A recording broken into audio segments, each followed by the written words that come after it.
Is it safe to start? One second. Hey, Carrie.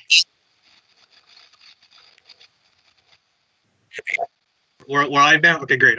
Someone just called me asking about it, so good to know. Okay, thank you. Okay, so we can call a Jenks Planning Commission meeting to order for Thursday, 7th, 2020. May I have a roll call, please? Scott West. Here. John Brown. Here. Travis Fulkerson. Here. Leon Davis. Here. Craig Bowman. Here. David Randolph. Here. Chair Minden. Here. Okay, do I hear a request to approve the minutes from April 23rd of 2020?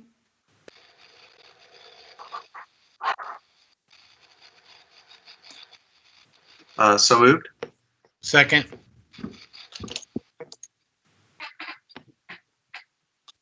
West.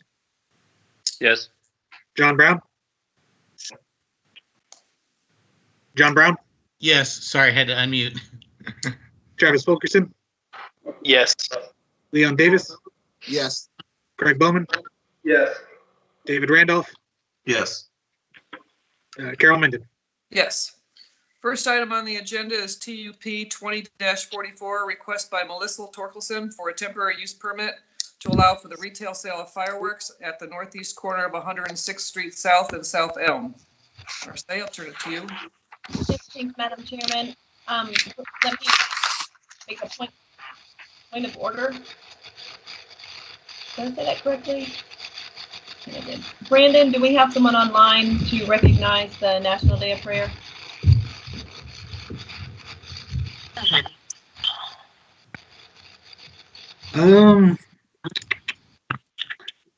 Yes, Mr. White. Jerry Wright. Yes. Yes. I would ask that we allow Mr. Is it White? Sorry, I can't hardly hear.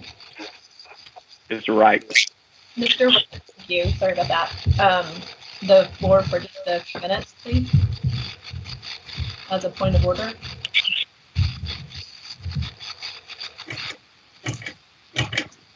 Madam Chairman. Oh, yeah. Is that a question to me? I'm sorry. Yes. I would like to. By all means. Okay.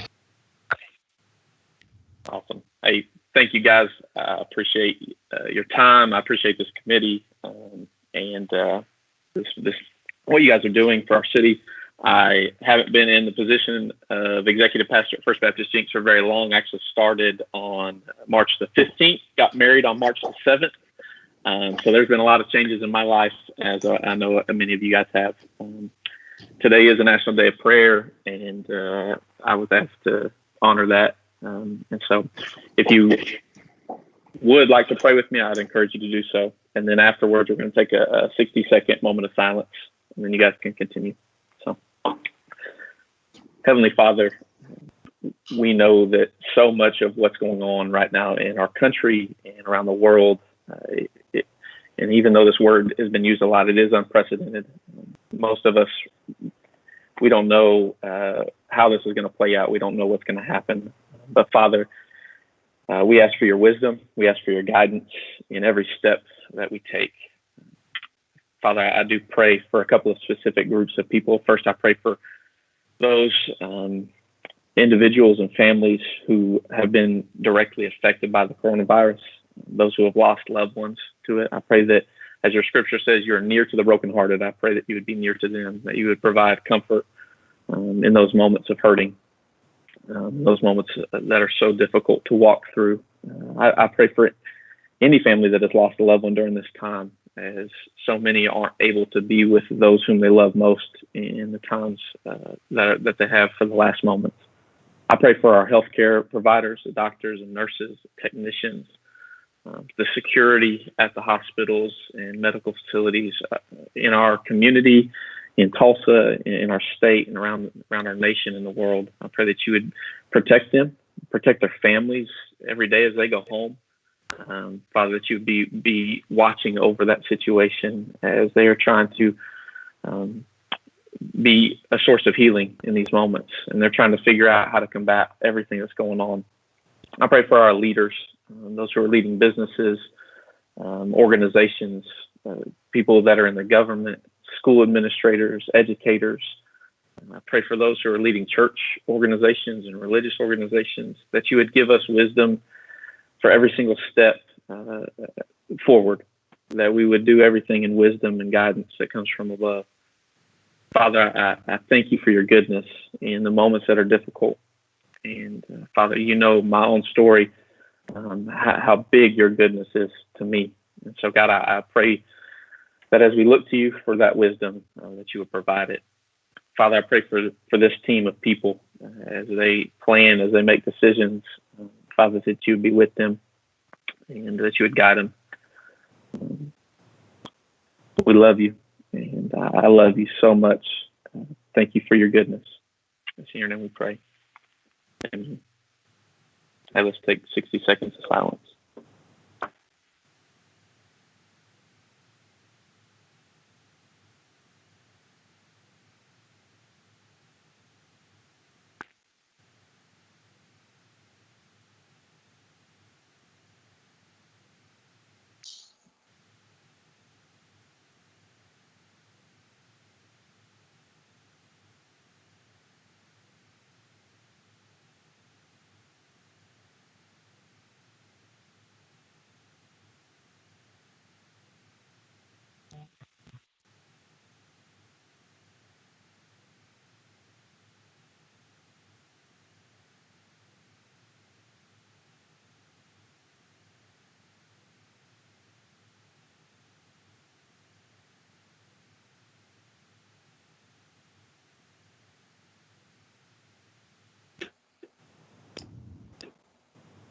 Hey, thank you, guys.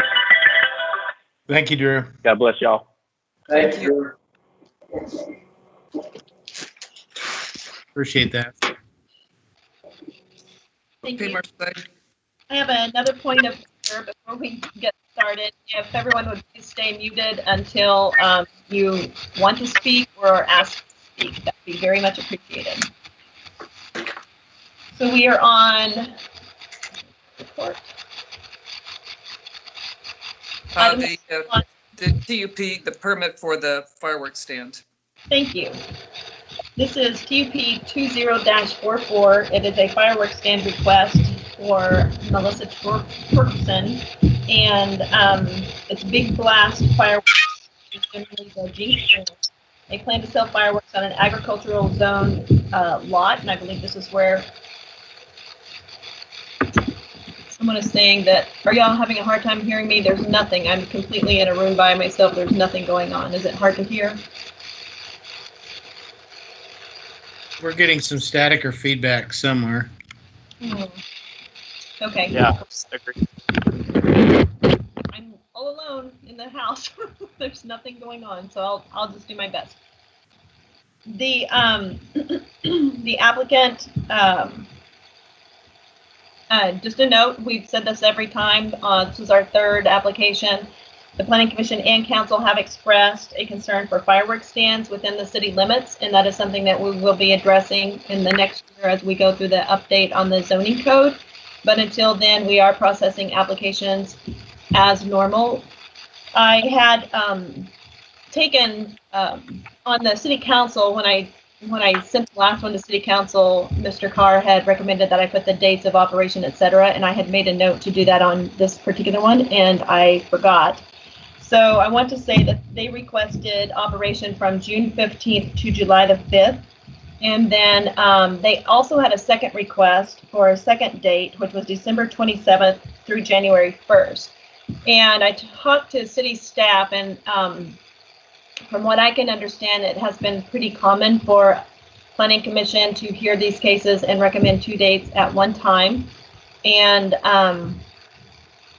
move it forward. It was brought to my attention by one of the planning commissioners that there actually is a portion in the code, section 8-3-3, which prohibits the sale of fireworks other than the summer. So with that being said, you can recommend approval of the date June 15th through July the 5th, and per staff recommendations. or you can ask for a waiver of the section 8-3-3 and approve both dates. And I do not have a preference for you. It's up to you guys. So if you go through there, it shows through your staff report. It has the location on page 5. I don't know what page that is on your actual agenda. Let me look.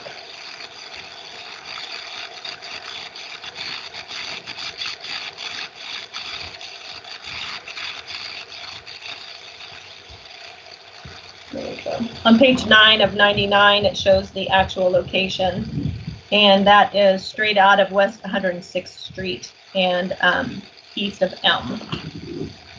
Does anyone have any questions of staff at this time?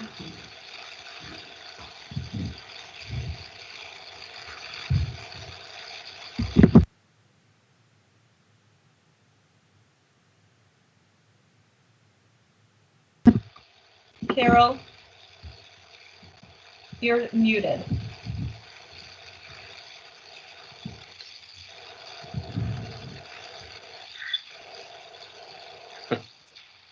Still muted.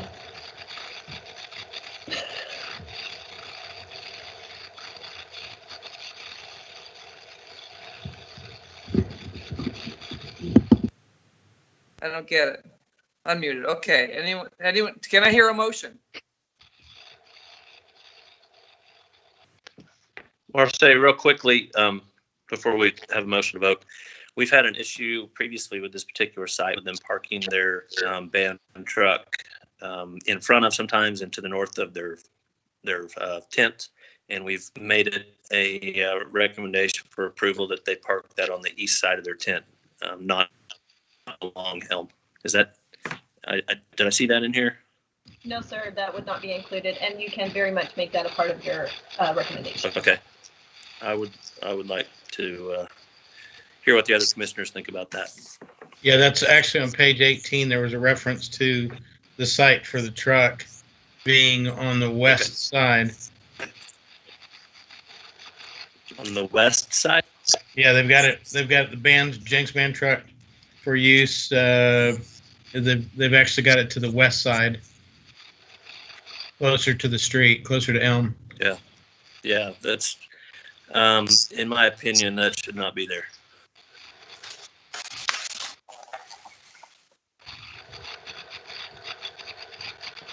Seems like we talked about that last year, and did we have them move it further to the back? Remember, Scott? Yeah, we said it should be, and they kind of took that again to mean on the north side, but I would specify on the east side of the tent. This is Melissa, the applicant. When I have an opportunity, I'd like to make some comments. Go ahead, Melissa. Sure. So the site plan that we have submitted. If you could, I'm sorry, excuse me, can you give your name and address first, please, for the records? Melissa Torkelson, 637 South 193rd West Avenue, Sand Springs, 74063.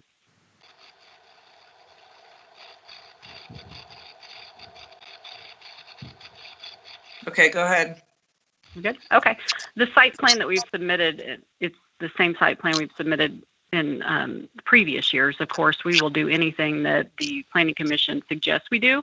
Just a couple of recommendations. We have located that Jenks Trojan Pride truck behind the tent. And if you can barely see on the site plan, there is one single small tree on this lot. It kind of almost sits just to the east of this tiny tree that's out there. My recommendation would, of course, be for aesthetic purposes. The beautiful Jenks Trojan van truck is much more glorious looking than the two containers, which are B and C.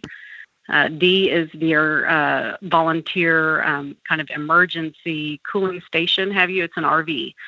So we just, from my standpoint, I'm happy to move that further back to the east, away from Elm Street. I'm just thinking, again, for aesthetic purposes, it's probably the prettiest thing. If you've seen a container's a container. we can move that and migrate that a little further east. We've always kept it on the east side of that tree. We've never crossed that line, if that makes sense, migrating over towards Elm. I think the first few years it was running more perpendicular with Elm, and we changed that in the format so it set more behind the tent. But again, whatever your recommendations are, we're more than willing to abide by those. But I'm just letting you know aesthetically, to me, the band truck is a whole lot prettier than seeing a container. And that's kind of the joy of having the band truck there. Of course, number one, its duty is to contain trash. It's where all of the boxes go that the volunteers break down from the inventory because they have to reuse those at the end of the season. And it's, of course, where all their trash goes. And they have a whole bunch of other miscellaneous type things in there for the volunteer group to utilize. So that's why they have it there on the site. But again, I'm more than willing to move it back to the east, trying to keep everything, of course, positioned behind the tent is a little tricky, but we can certainly do whatever recommendations you guys make. And that's all I've got, unless you have any more questions for me. Anyone else have any questions for Melissa? If not, thank you, Melissa. Any other comments? Nope. I think the site plan looks wonderful, and having the Jenks band truck out there where it can be seen is ideal. Yeah, and I had a question, Scott. What was the idea behind moving it, just to keep it out of view?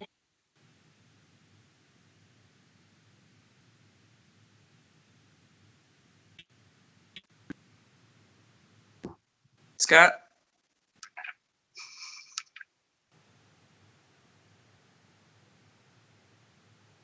Did we lose you, Scott? There we go. You got me? Sorry. Okay. I think, like the applicant mentioned early on, maybe a decade ago when they started doing this, the truck was parked perpendicular to Elm and was backed up almost to the walkway there. And I think at the time it was a semi. It was pretty unsightly. It wasn't their band truck, if I recall that correctly. So having it moved back to the east where they currently have it running parallel to Elm, I agree. That's not obtrusive to Elm Street. I think that's a decent location. Anyone else? Just to speak briefly to the timing, I'm in favor of expanding the season, even though the city ordinance currently doesn't allow it. I just want to make sure we do that correctly with this. I think we can with the city council vote. So I think our fireworks permit permits some fireworks usage on New Year's Eve. So this would make sense, and that's been the tradition, but just wanted to point that out.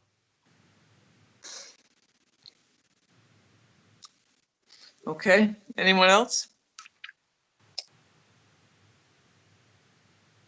If not, do I hear a motion? I'm sorry, Carol, I want to jump in. I'm just trying to think over the last few years if we've had fireworks over the Christmas season and New Year's. I just don't recall processing any requests, and maybe I'm missing it, but maybe we have. I don't remember. It's because they've been. Request. Go ahead, Scott. Yeah, I think it's. I was just going to say, I think it's because it's been included with the July 4th applications.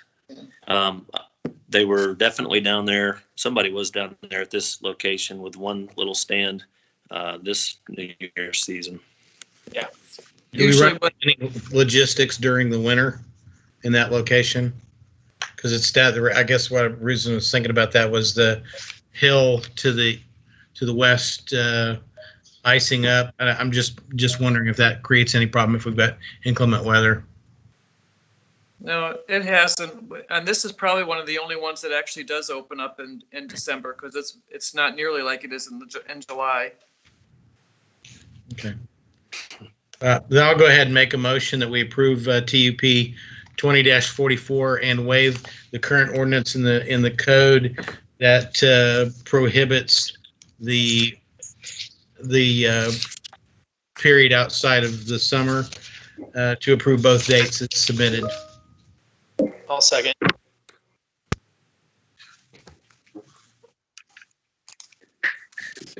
Scott West, Yes. John Brown, Yes. Travis Fulkerson, Yes. Leon Davis, Yes. Craig Bowman, Yes. David Randolph, Yes. Carol Menden. Yes. Next item on the agenda is ROW-UEC 20-73, request by Shauna Norris for utility easement closure to close a portion of the utility easement in her rear yard. The general location is 116 West 125th Court South. Marseille?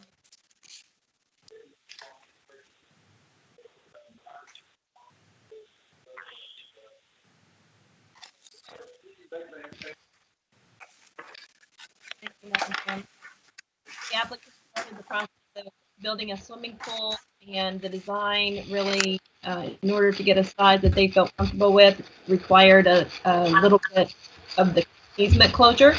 They have been in the process of getting that done. The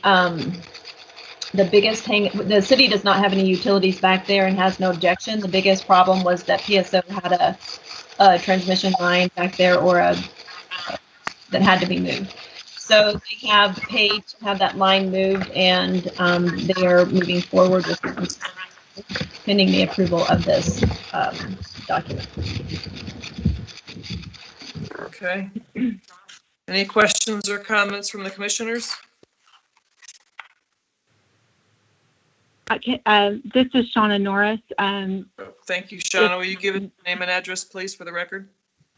Shauna Norris, 116 West 125th Court South in Jenks. Go ahead. I just wanted to explain that due to the depth of our yard, if we were to put a pool in, it would only been like 6 feet wide, but very long. And by moving it to the proposed 10 foot, it would just make it to where it was 11 feet wide, which would be more doable for us to put a pool in.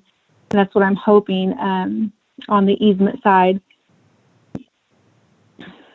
And they actually came out to move the line already. That's along the back, the line, the PSO line. They've already went to move it. And then we already had a surveyor come out and give a proposed new plat plan also. Great. Okay, thank you for that update. Commissioners, anything? Comments or questions?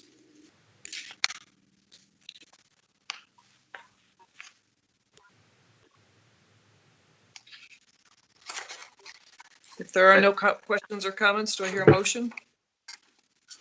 Can I ask a question? Absolutely. If this is approved, I was noticing that on the application for the permit, the pool has to be 5 feet from the house. Is that ever waived to be like a 4 foot from the house? Or does it just depend on the situation, I guess? Go ahead, Marseille. Hi. I'm going to try to speak slow and clear. I keep getting messages that you can't hardly hear me. That goes to building inspections, and that will be addressed from Tanner Rush, and I can get you that answer tomorrow. Okay, thank you. I had put that on the original question, but I would just be happy with the utility easement, but I just wanted to ask, but thank you. Okay. Commissioners, any comment, any motion?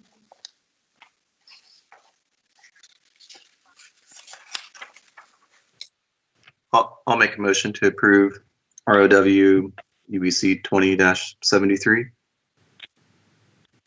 I'll second. Scott West,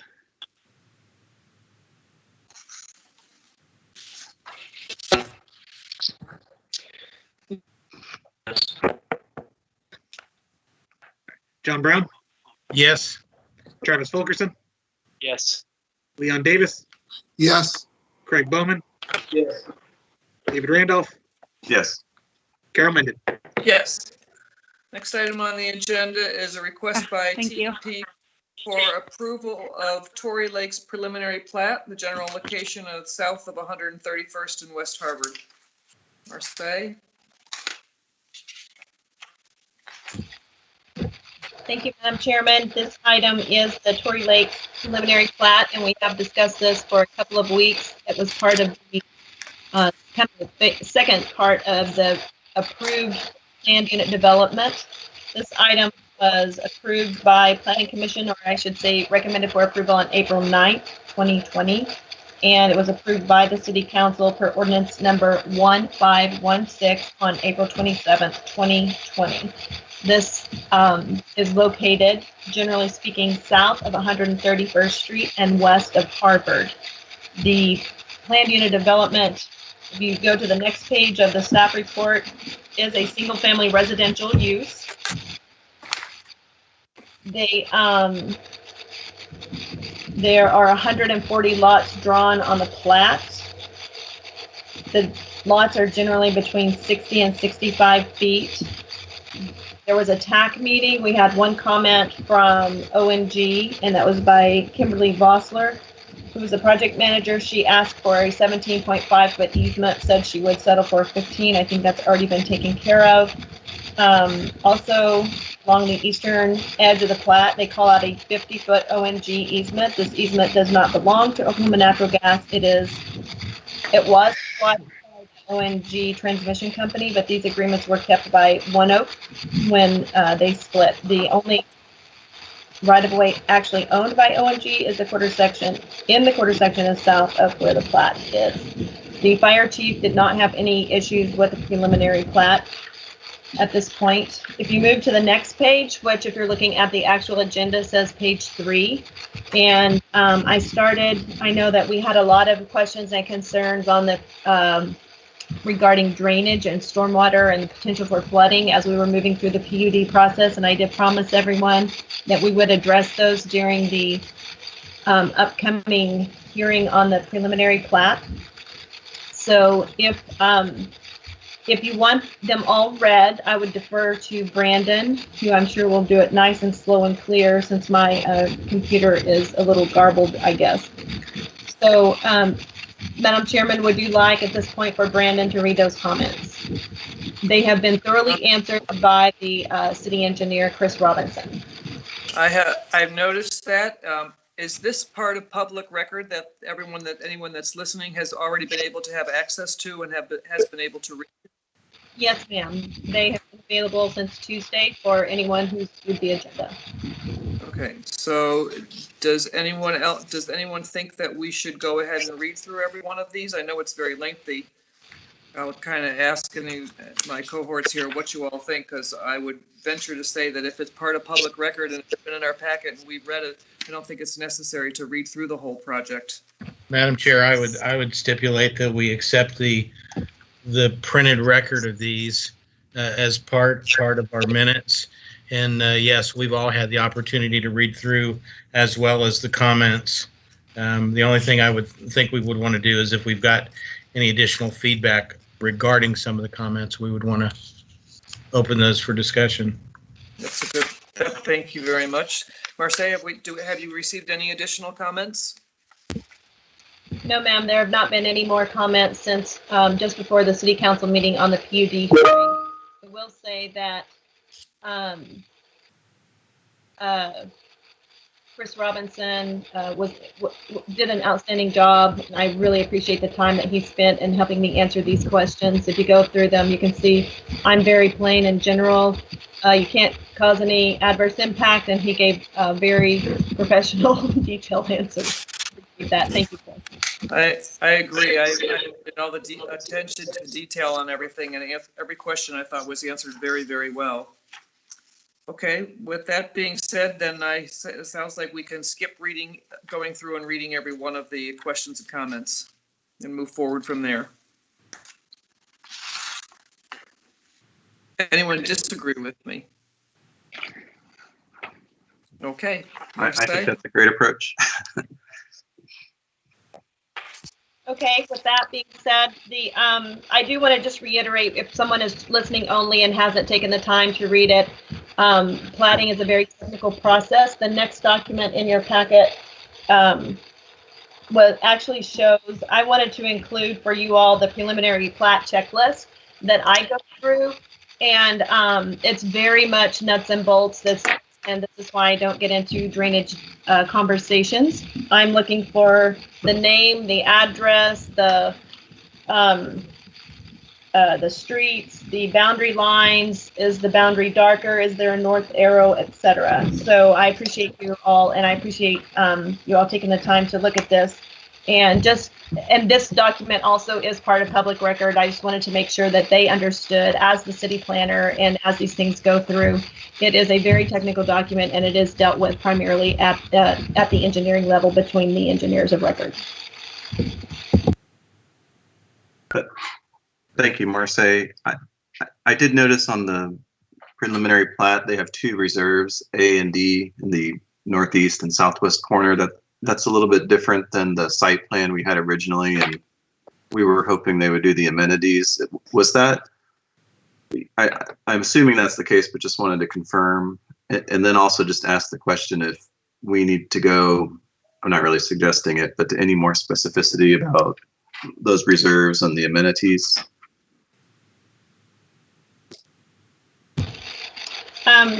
I think the reserves, it is called Reserve D, but because they've added other little ones along the way, but they are in the same general location in those 2 corners, and the amenities are set. They have, I did send out, I believe, to everyone the updated PUD. If you did not get a copy or a chance to look at it, they included all of those amenities in the planned unit development with pictures as well. And I can make that available online as an update moving forward. That Okay. would be nice. I don't remember seeing that, and I was curious of how about the pool and the clubhouse, because I talked about parking spaces and how 6 wasn't going to be enough for the size facility that they have. So I never saw anything after that. So I would appreciate having it sent. Thank you. I apologize. I actually thought I sent it, but I'll get that to you tomorrow. We do have the dated document. He was very quick to turn that around and get it back out. Okay. Anyone else?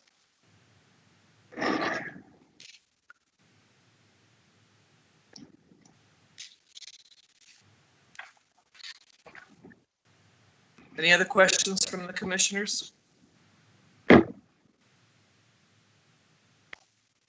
Comments? If not, do I hear a motion?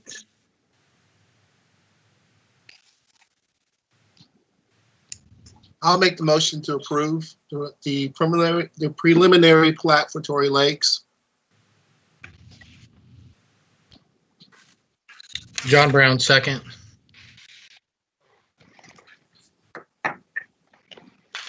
Scott West?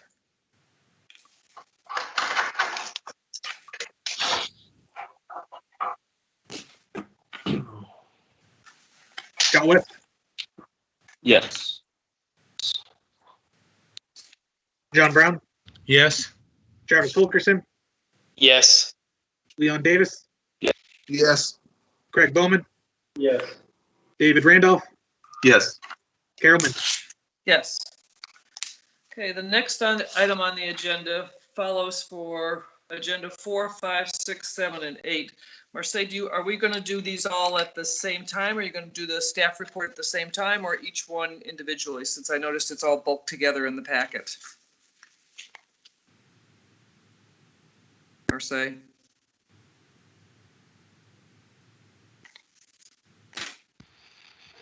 Madam Chairman, thank you. I would to have a point of order. There have been citizens show up at City Hall to speak on this topic, even though it was advertised, and we did email several people that it would only be online. And because of that, the city attorney has asked us to table this item. So, but even saying that, I will also say that when I do present this item, assuming that it will be the next Planning Commission meeting, they will be presented as one topic, and then there will be separate motions and I'll go through those with you. So pretty much how I have presented it in the staff report, we'll talk about the lot, we'll talk about the comp plan amendment, we'll talk about the planned unit development, the rezoning, the easement closure, and the plat. And then as a planning commission, you would make a recommendation on each of those individually, and there would be a vote on each of those individually at the end. Great. Okay. Marseille, if I could throw in here as well, and I don't know if you need a motion to table it, but yeah, I had several contacts from people in the community in the area, because this property has come up several times, and a lot of citizens were expressing concerns that they couldn't respond to it in a live forum. So I would say, if there's a way moving forward, if we are still in a distance format, if we can maybe set up protocols where we could have at least a laptop and have somebody in City Hall with proper spacing where they could respond live versus having to submit written comments. Just a suggestion. Okay, I will take that suggestion and submit it to the city manager, the city attorney, and the assistant city manager. Thank you. Okay. We need a motion to table the next to all the rest of the agenda items. I'll make that motion. I'll second. And Leon has to buy me a fish taco. Scott West, Yes. John Brown, Yes. Travis Fulkerson, Yes. Leon Davis, Yes. Craig Bowman, Yes. David Randolph, Yes. Carol Minton. Yes. Okay, so that's the business part of it. Are there any planning updates for us, Marseille? Madam Chairman, the comprehensive plan is moving forward. We were finally able to get our internal staff comments and have a meeting similar to what we're having right now with the consultants, Hazel Levine, and went through all of them. There were about 2 pages, probably 150 comments, which some of them were per line. They weren't really that many comments. It was a very good meeting. I have a follow-up call with them tomorrow morning, and I do believe that we'll still be on track. I had originally said in one of my memos that probably June, but it might actually be July. As soon as we get the comments and corrections done, that will go out to the review committee, and I believe the city manager has asked that we go ahead and submit it to the planning commission and city council at the same time. So that should be in the next couple of weeks. You should be seeing the final draft. Once we get comments back from there, then staff will review those comments, go through the same process again, and then we'll bring it to you all for recommendation and approval. Madam Chair, I have a question for Marseille. Go ahead. If possible, based on the last item that we just tabled, and I realize it's outside the scope of what we paid our consultants to work with, but I would certainly like to hear what their thoughts would be based upon public comments and things that are coming forward, because there was a proposed change in the comp plan in this last proposal, and from my view, anything that we do with the comp plan is like the nuclear arsenal of decisions that we make, and I would hate to have us act on that if it's going to be inconsistent with what things are coming together with that plan. Okay, I can have that conversation with them. I do know whatever decision you all make and is approved by city council, whether it is to deny it or to approve it, it will be reflected in the upcoming document. So if you were to make a recommendation to approve, it would be reflected. If you make a recommendation to deny and city council follows that recommendation, it would also stay. It basically would stay however they have it presented in the document currently. Okay. Anything else for us? I think that is it. You're gonna have to share your snacks with your families. Okay, may I have a motion to adjourn? So moved. Second. Okay, all in favor? Aye. Aye. Keep us in the loop on your surgery. I will, Tuesday afternoon.